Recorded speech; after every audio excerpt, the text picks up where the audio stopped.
नहमदहु व नसल्ली अला रसूलिहिल करीम अम्मा बाद फ़ौज़ु बिल्लाहि मिनश शैतानिर रजीम बिस्मिल्लाहिर रहमानिर रहीम।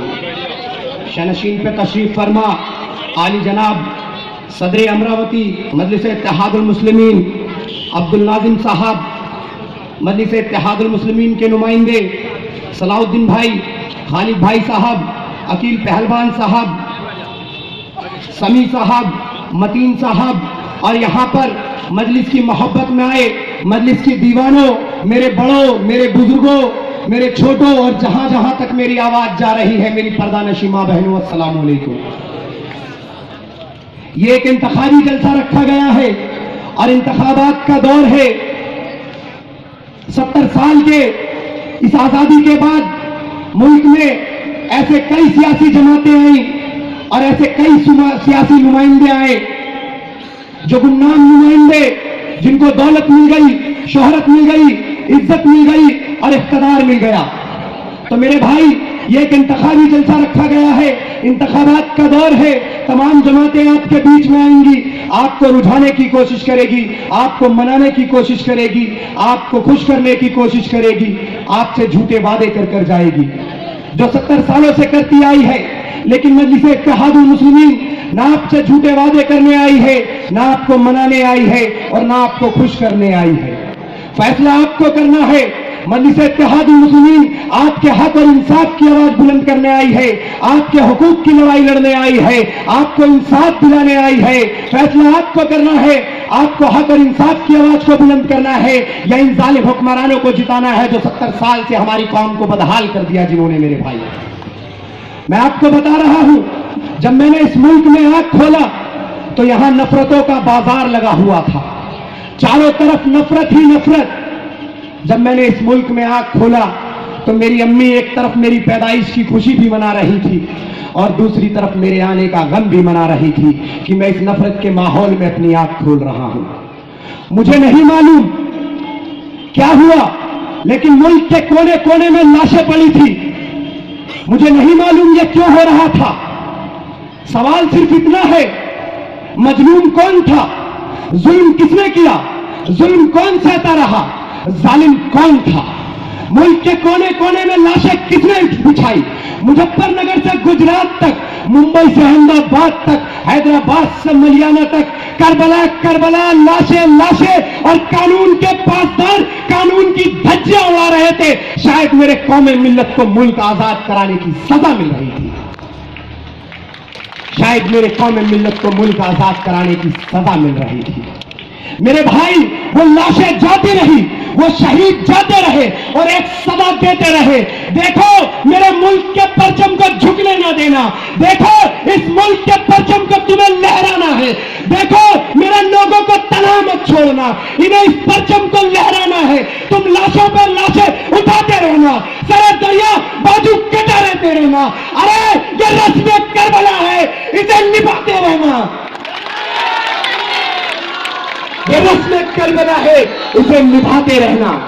मेरे भाई, कभी दाढ़ी के लिए मारा, कभी टोपी के लिए मारा, कभी गाय के नाम पर हमारा खून बहाया। तो अरे, हमें मारने वालों, तुम्हारे पापों को सरे बाजार छोड़ जाऊंगा। मिसले इब्राहिम जुल्मत की बुतों को तोड़ जाऊंगा और लश्कर लश्कर लश्कर करेंगी मेरी दलेरी की तफसीरें। मैं मरकर भी अपने जीने की खबर छोड़ जाऊंगा, मैं मरकर भी अपने जीने की खबर छोड़ जाऊंगा। जब मेरे भाई, मैंने थोड़ा और होश संभाला तो मैंने देखा मेरे कौम के बच्चे किसी यूनिवर्सिटी में जाते तो दाखिला तो छोड़ो, दाखिले का फॉर्म भी नहीं मिलता। सवाल किया ऐसा क्यों, तो पता चला इन दाखिलों पे सियासतदाने के बच्चों का पैदाइश हक है। उसने मुझसे कहा, अगर तुम्हारे पास सियासत है तो तुम्हारा दाखिला हो सकता है, अगर तुम्हारे पास सियासत नहीं तो क्या है। मैंने कहा, मैं मुस्कुराया, मैंने कहा कहने को तो सारा हिंदुस्तान हमारा था, हम बड़े आबोताब के साथ सब छोड़ आए, किसी को मल्लिकाए हिंदुस्तान बना दिया और किसी को अपनी सियासत थमाया है। तो सवाल यह है मेरे भाई कि ये जो हुआ हमारे कौम के मुस्तकबिल के साथ, हमारे नस्लों के मुस्तकबिल के साथ, जो हमारे बच्चों को तालीम नहीं मिल रही, इनका कसूर क्या है? हमारा कसूर क्या है कि शायद हम अहले जुबान तो थे, लेकिन मेरे भाई शायद हम इंसान ना थे। हम खाली के मकान तो थे, मगर शायद साहिबे मकान ना थे। हमारा कसूर क्या है? हमने इस मिट्टी से मोहब्बत की थी। हमारा कसूर क्या है? हमने पाकिस्तान से बगावत की थी। हमारा कसूर क्या है? हमने पाकिस्तान को ठुकरा दिया था। हमारा कसूर क्या है कि हमने जिन्ना को कौम का गद्दार बता दिया था। शायद हमें मुसलमान होने की सजा मिल रही थी, शायद हमें मुसलमान होने की सजा मिल रही थी। जब मैंने पता किया कि ये जुल्म सितम और ये नाइंसाफी हमारे साथ कौन कर रहा था, ये नाइंसाफी हमारे साथ किसने करी, तो पता चला जिसको हम अपना रहनुमा मान रहे थे, जिसको हम अपना रहबर मान रहे थे, जिसको हम अपना आका मान रहे थे, जिसके हाथों में हमने मुस्तकबिल की बागडोर थमा दी, वो कांग्रेस पार्टी थी जिन्होंने हमारे मुस्तकबिल को, हमारे बच्चों के मुस्तकबिल को उजाड़ के रख दिया मेरे भाई इन 70 सालों के अंदर में। हमने सेकुलरिज्म के नारे को लेकर सेकुलर मुल्क समझकर कांग्रेस का दामन थामा। कांग्रेस के दौरे इख्तियार में बहुत सारी ऐसी तस्वीरें हैं जुल्म सितम की, जिसमें से एक तस्वीर 1992 में बाबरी मस्जिद की शहादत है मेरे भाई। और वो बाबरी मस्जिद तुमसे सवाल कर रही है, वो बाबरी मस्जिद तुमसे सवाल कर रही है। 24 साल हो गए मेरी शहादत को, लेकिन तुम्हारे अंदर इत्तेहाद नहीं आया। वो बाबरी मस्जिद सवाल कर रही है, अगर तुम उम्मत नबी होने का दावा करते हो तो दिलाओ मुझे इंसाफ और मुझे फिर से तामीर करो उन जालिमों के आगे जिन्होंने मुझे शहीद किया। वो बाबरी मस्जिद तुमसे सवाल कर रही है, अगर तुम अल्लाह की इबादत करने का दावा करते हो तो दिलाओ इंसाफ उन बच्चों को, उस मां को, उस बाप को, उस बेटे को जिनको मेरी शहादत के वक्त कत्ल कर दिया। लेकिन मेरे भाई खामोशी अब भी जाहिर है, सबकी जुबान खामोश है, इत्तेहाद लाने की बात नहीं करते। अरे मेरे भाई, ये अब्दुल नाजिम अपने लिए नहीं लड़ रहा, इसने अपनी जान तक तुम्हारे लिए दांव पर लगा दी। अगर अब भी तुम्हारे अंदर इत्तेहाद नहीं आया तो दूसरा कोई अब्दुल नाजिम अमरावती के अंदर पैदा नहीं होगा मेरे भाई। कोई दूसरा अब्दुल नाजिम अमरावती में पैदा नहीं होगा। अब तो इत्तेहाद लाओ मेरे भाई। और लोग कहते हैं कि हम भड़काऊ भाषण देते हैं। अरे मेरे भाई, मुसलमान हक और इंसाफ की आवाज बोलता है, और जहां हक और इंसाफ की आवाज बोली जाती है वहां मखलूक खुदा खामोश रहता है। वहां एहतजाज के तमाशे नहीं होते, वहां लोग सड़कों पर नहीं आती, वहां पर तमाशे नहीं होते, वहां पर धरने और लॉन्ग मार्च नहीं होते। और जहां रहबर रैजन बन जाए, मुहाफिज लुटेरे बन जाए, सरेआम मस्जिदों को शहीद कर दिया जाए, जहां पर दंगों में हमारी मां बहनों की अजमत लूट ली जाए, वहां पर एहतजाज के तमाशे होते हैं, धरने होते हैं, लोग सड़कों पर आती है, लॉन्ग मार्च होते हैं। और जिनकी बस्तियां जला दी इन दंगों में, वो अपने बच्चों से कहते हैं, तुझे अब किस बात का शिकवा है बच्चे के घर नहीं रहते, तुझे किस बात का शिकवा है बच्चे के घर नहीं रहते, जो पत्ते जर्द हो जाए वो पेड़ों पर नहीं रहते। अरे सालेम, तुम क्यों करते हो मकानों से मकीनों को जुदा, वो बागी बन जाते हैं जिनके घर नहीं रहते, वो बागी बन जाते हैं जिनके घर नहीं रहते। हम ये सोच सोच के हैरान हैं, कभी तो इंसाफ होगा। और जलाई है जिन्होंने हमारी बस्तियां, उनका कभी तो हिसाब होगा। लेकिन मेरे भाई, बहुत चुप रह लिए।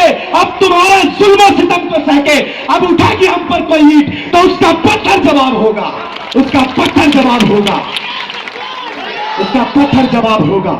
मेरे भाई, इत्तेहाद लाओ, अज़म लाओ, मुत्तहिद हो जाओ, मुरस्सम हो जाओ, क्योंकि मेरे भाई, अब ये आसमां इस जलती जमीन पर नहीं आने वाला, कोई और पैगंबर यहां नहीं आने वाला। प्यास कहती है रेत निचोड़ी जाए, अब हमारे हिस्से में समंदर नहीं आने वाला। हम पुकारेंगे तो अहले हरम आएंगे, उड़ाते हुए नुसरत के अलम आएंगे। वो बात अलग है अबाबिलों के मानिब हम आएंगे, वो बात अलग है कि तादाद में कम आएंगे, लेकिन मेरे भाई हक और इंसाफ की आवाज बुलंद करते हुए आएंगे। करोगे ना आप? लाओगे इत्तेहाद? हाथ खड़े करके बताओ, लाओगे इत्तेहाद? लाओगे जज्बा? जवाब दोगे गुजरात के कातिल को, जवाब दोगे मुजफ्फरनगर के कातिल को, जवाब दोगे सहारनपुर के कातिल को, जवाब दोगे मलियाना के कातिल को, जवाब दोगे हैदराबाद के कातिल को। तुम्हें ही जवाब देना पड़ेगा मेरे भाई। तुम अपनी ताकत को पहचानो, तुम अपनी ताकत को पहचानो। ताकत किसके अंदर है? हमारे वोटों के भीख से ये हुक्मरान इख्तियार पाते हैं और ये हमें ही भूल जाते हैं। 70 साल की आजादी में अगर मुल्क का जायजा लिया जाए तो पता चलेगा कि मुल्क में ऐसी कोई हुकूमत नहीं बनी कि जहां तक इंसानी जिंदगी बसती हो वहां तक पीने का पानी पहुंचाया जाए। लेकिन अफसोस वहां तक फिरका परस्त ताकतें पहुंचा दी गई मेरे भाई, वहां तक फिरका परस्त ताकतें पहुंचा दी गई। आजादी के बाद असामियों को असम मिला, बंगालियों को बंगाल मिला, मराठाओं को महाराष्ट्र मिला, बिहारियों को बिहार मिला, पंजाबियों को पंजाब मिला, जाठों को हरियाणा मिला। मेरे भाई हमें क्या मिला? इन 70 सालों में हमें क्या मिला? अगर हमें कुछ मिला तो हमारे इबादत गाहों की शहादत मिली, हमें कुछ मिला तो कुरान मस्जिद की बेअदबी मिली, हमें कुछ मिला तो नबी करीम सल्लल्लाहु ताला अलैहि वसल्लम की शान में गुस्ताखी मिली, हमें कुछ मिला तो टाड़ा पोटा जैसे कानून मिले, हमें कुछ मिला तो जेल और सलाखें मिली, हमें कुछ मिला तो पुलिस की गोलियां मिली, हमें कुछ मिला तो लुटता हुआ मुंबई मिला, हमें कुछ मिला तो कटता हुआ गुजरात मिला, हमें कुछ मिला तो उधड़ता हुआ मुजफ्फरनगर मिला, हमें कुछ मिला तो हमारी माँ बहनों की अजमत तार तार मिली, हमें कुछ मिला तो घर वापसी की बातें मिली, हमें कुछ मिला तो लव जिहाद के नारे मिले, हमें कुछ मिला तो शरीयत बदलने की बातें मिली, और हमें कुछ मिला तो पाकिस्तान जाने की हिदायत मिली। क्या मिला मेरे भाई? क्या मिला इन 70 सालों में?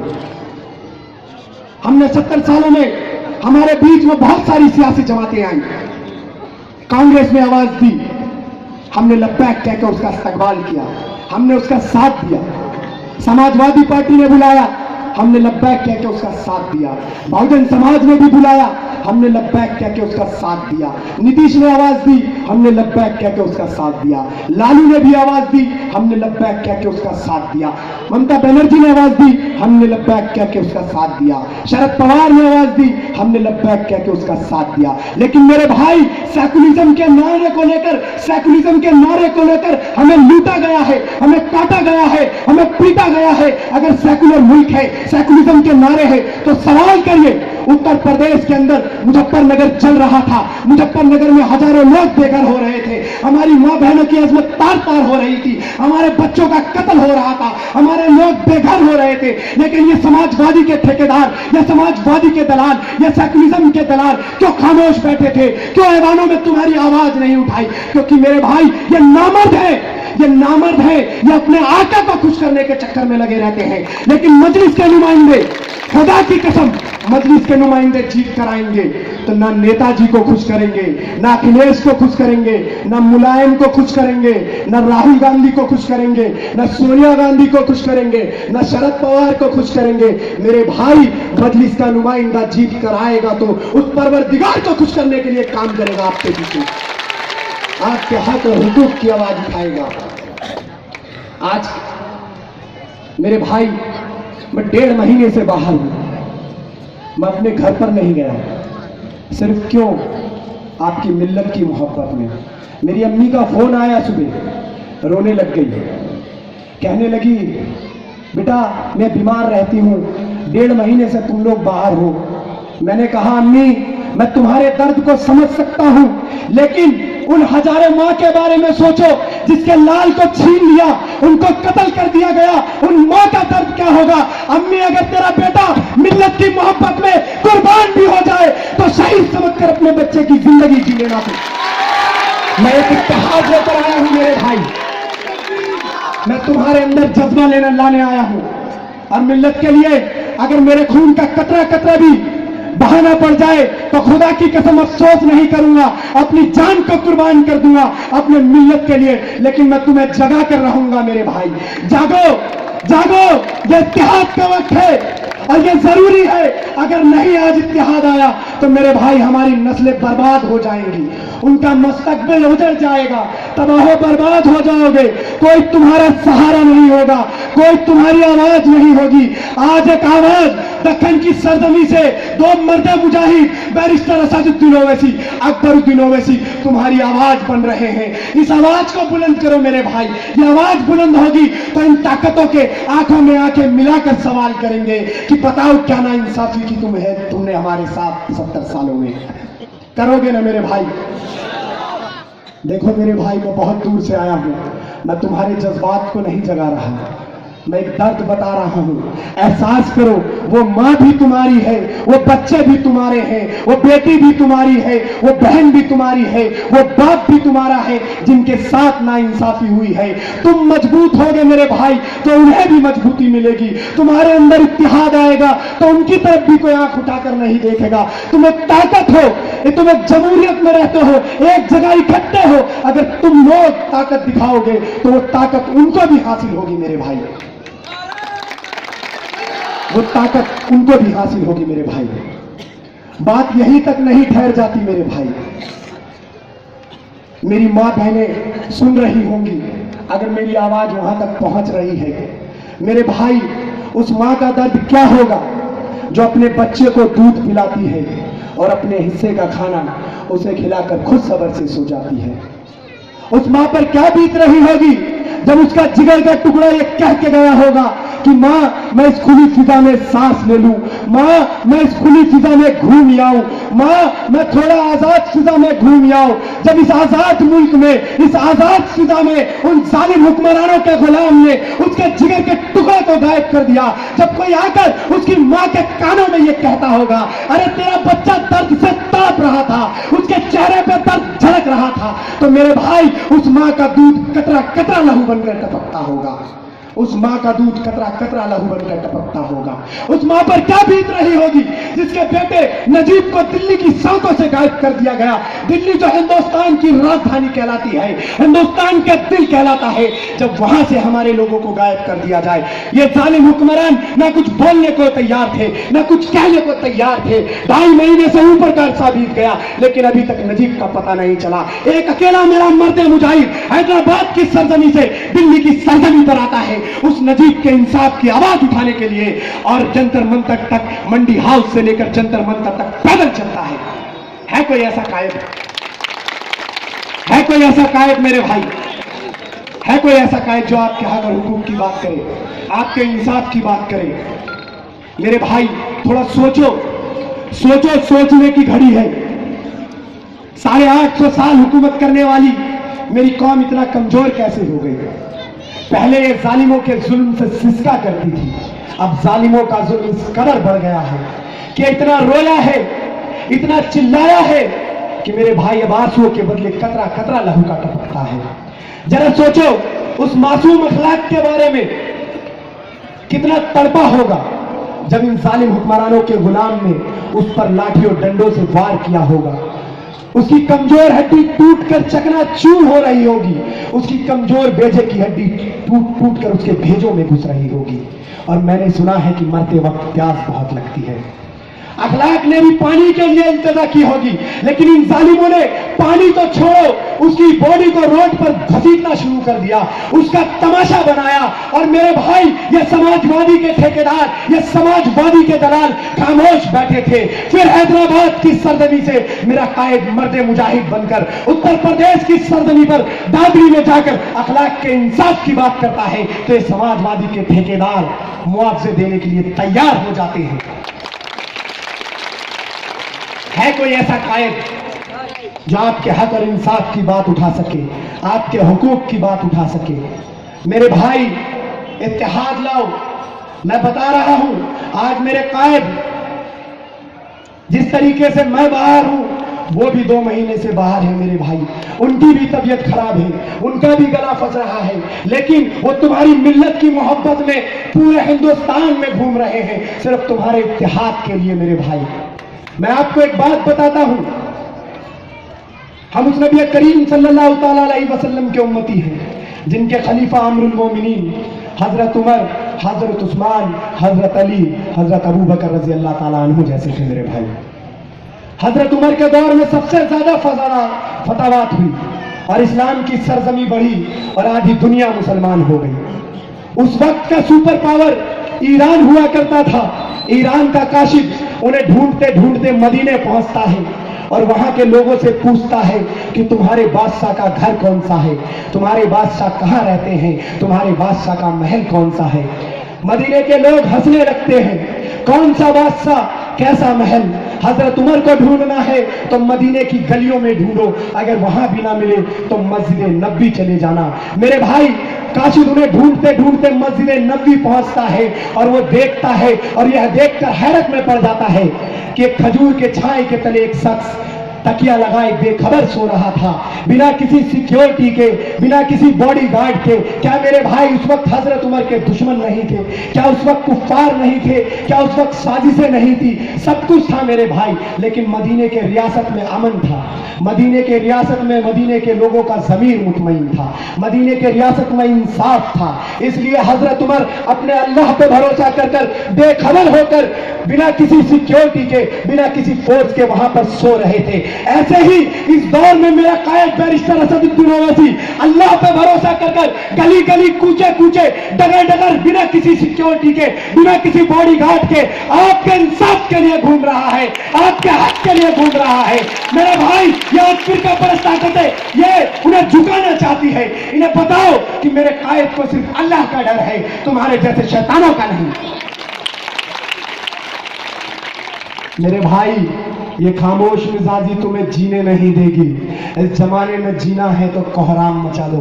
आओ मेरी आवाज के साथ एक आवाज मिला दो और नारे तकबीर की वो आवाज बुलंद होनी चाहिए मेरे भाई। एक एक हाथ खड़े होने चाहिए। अगर तुम्हारे अंदर जज्बा है और जुनून है तो हमें मिल्लत का, तो बताओ अमरावती को कि मजलिस इत्तेहादुल मुस्लिमीन के रूप में एक इनकलाब आया है और नारे तकबीर की सदा गुजाओ।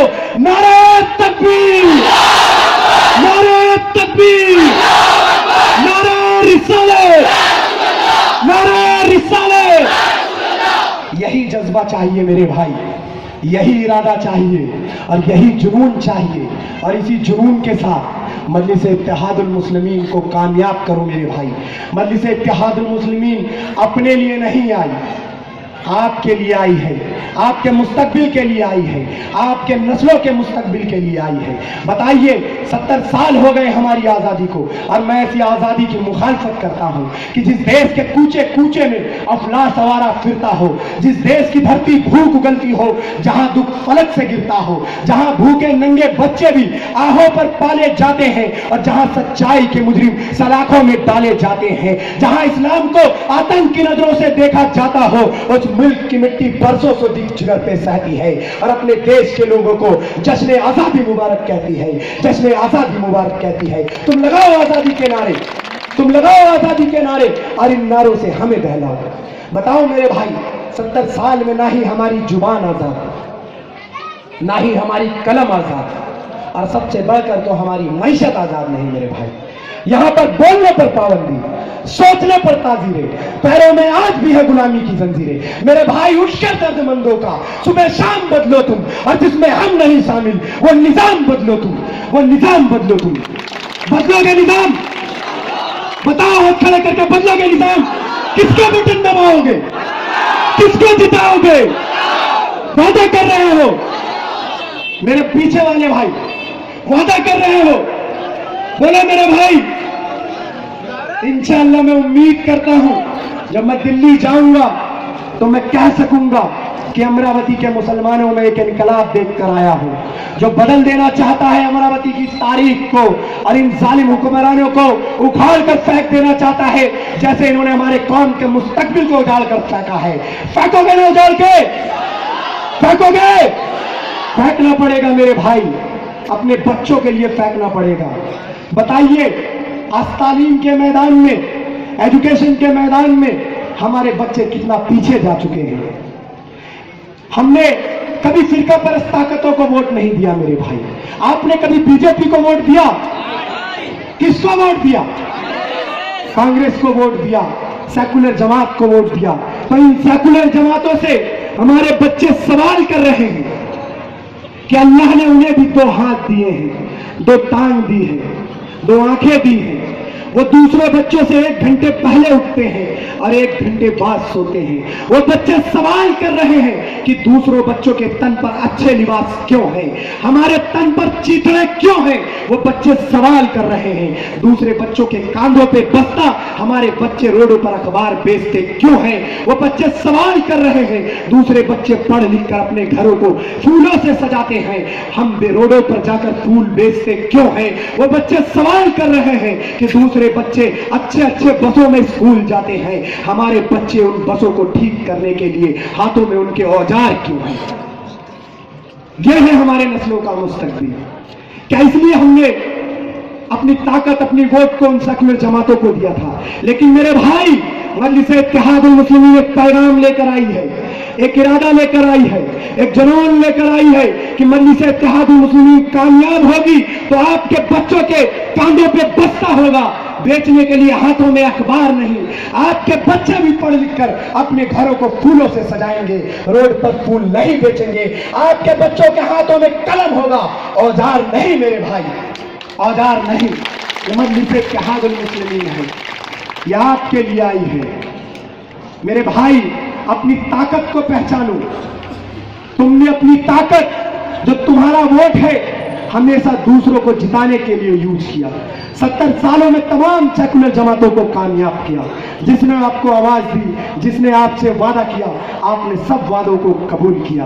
बताइए मेरे भाई, लेकिन इस 70 सालों में हमें क्या मिला है? अगर आज हम पीछे पलट कर देखते हैं तो गोपाल सिंह कमीशन रिपोर्ट कहती है कि अगर मुल्क में सबसे पिछड़ा हुआ, सबसे कमजोर कोई है तो वह हिंदुस्तान के सबसे बड़ी अक़लियत मुसलमान है।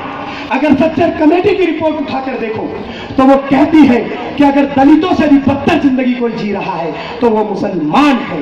रघुनाथ मिश्रा कमेटी कहती है मेरे भाई, महमूदुर रहमान कमेटी कहती है, कुंडू कमेटी कहती है कि अगर इस मुल्क में सबसे पिछड़ा, सबसे कमजोर, सबसे बदहाल कोई है तो वो सिर्फ मुसलमान है।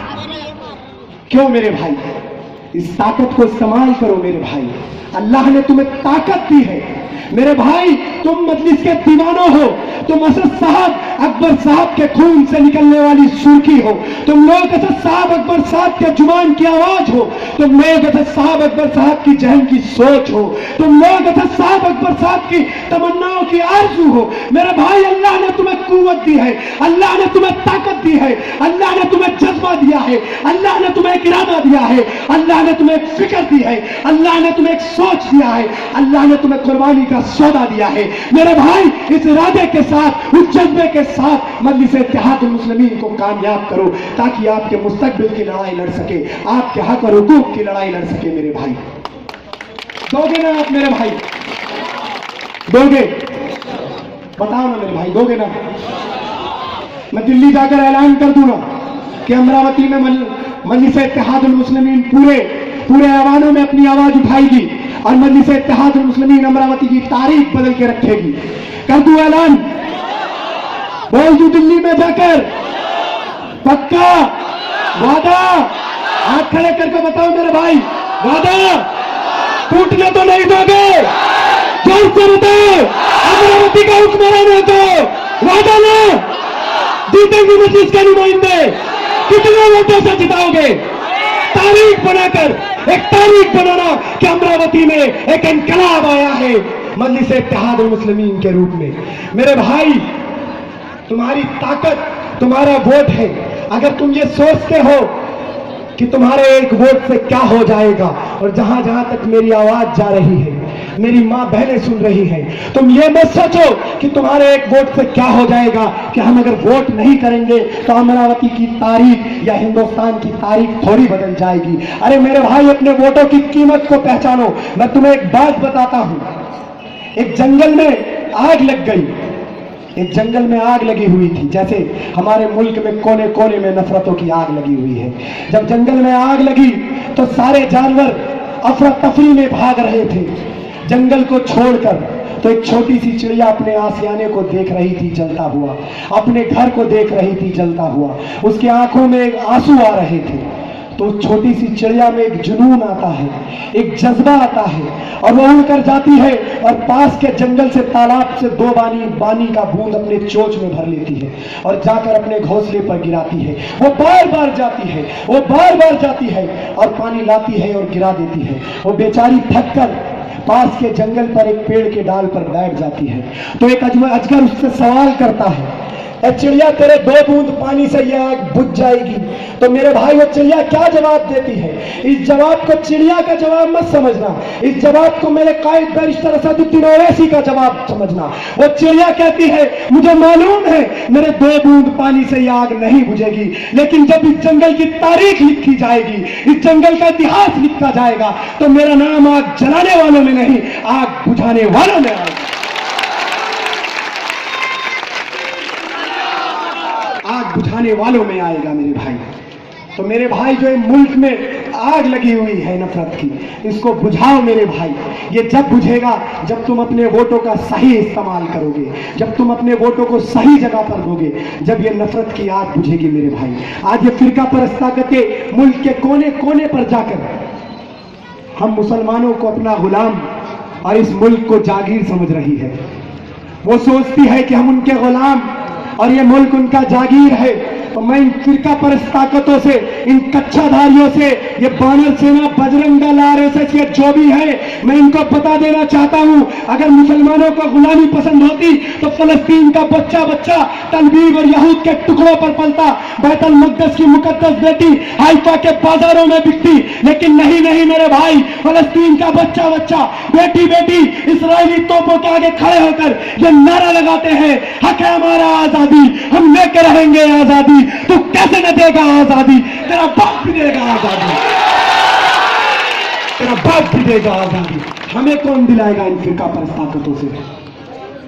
हमें कौन दिलाएगा आजादी इन फिरका परस्त ताकतों से? बुलंद आवाज में बोलो मेरे भाई।